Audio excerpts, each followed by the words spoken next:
Jika berbicara soal KKN Desa Penari, ada satu sosok yang menjadi ikon yang terkenal yakni Badarauhi. Namun Badarauhi tidak lahir begitu saja, asal-usulnya berkaitan erat dengan seorang ksatria dan penari bernama Ratna Nareh pada zaman Raja Kerajaan Kediri, Prabu Airlangga. Ratna Nareh hidup sebagai murid seorang ksatria. Saat gurunya dikalahkan oleh Empu Barada, Ratna Nareh bersama 4 murid lainnya melarikan diri. Keempat murid tersebut melarikan diri ke Bali, sementara Ratna Nareh memilih bersembunyi di timur Pulau Jawa.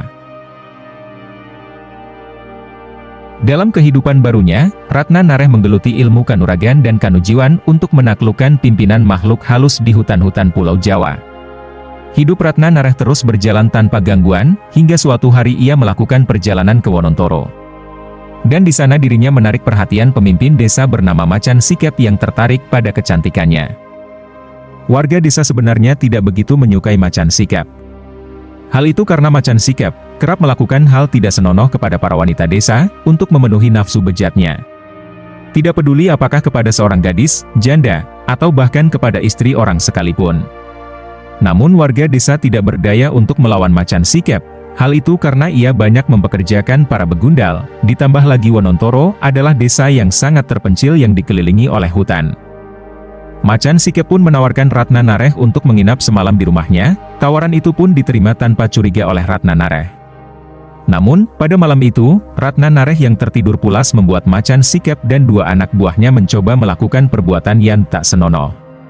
Kejadian naas pun terjadi, ketiganya terpental dan mati karena kesaktian Ratna Nareh.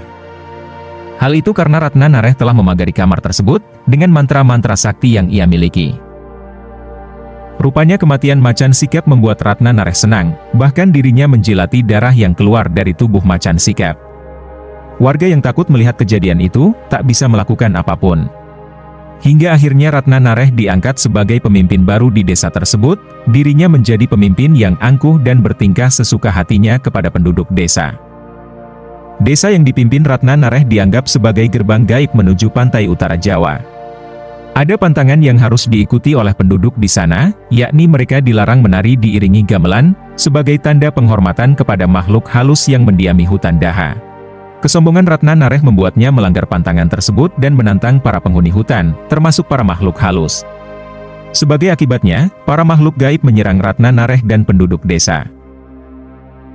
Dalam pertarungan itu, salah satu penjaga sendang Ratu Pantai Selatan, merasuki tubuh seorang penari desa tersebut.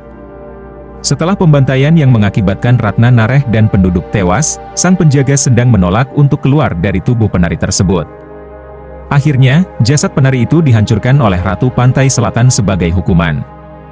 Sosok yang merasuki tubuh penari tersebut kemudian menjelajah tanpa tujuan, mengenakan busana hijau, identik dengan busana kebesaran Kerajaan Laut Pantai Selatan.